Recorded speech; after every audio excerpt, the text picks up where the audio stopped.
আসসালামু আলাইকুম। এই মুহূর্তে আছি শ্রীমঙ্গলের মাধবপুর লেকে। দেখতেই পাচ্ছেন এই যে হচ্ছে লেকের পার ঘেঁষে যখন হেঁটে আসছি তখন মনোমুগ্ধকর কিছু শাপলা ফুলের দৃশ্য দেখেছি।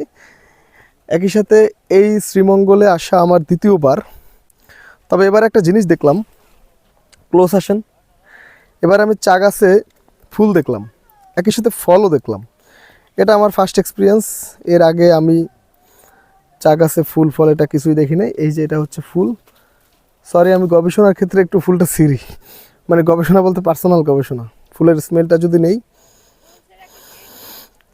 মানে চা ফুল থেকে চায়েরই ঘ্রাণ আসে। হ্যাঁ, কিছুটা ওই রকমেরই। আর ফলও দেখা যায়, মাঝে মাঝে কিছু ফলও দেখা যায়। ফল নাকি কলি ঠিক বলতে পারবো না, তবে এই যে কিছু ফলও দেখা যায়। এটা একটা নতুন এক্সপিরিয়েন্স। সো মাধবপুর লেকে যারা আসবেন তাদের জন্য একটাই কথা বলি, লেকের পাশে যে শাপলা ফুলগুলো আছে এগুলো দেখলাম অনেক পর্যটন এগুলো ছিঁড়ে, এগুলো আসলে ঠিক না। এগুলো আপনার প্রকৃত সৌন্দর্য, প্রাকৃতিক সৌন্দর্য আপনি প্রকৃতিতেই উপভোগ করুন, সেটাকে আপনি নিজের হাতে তুলে নিয়েন না।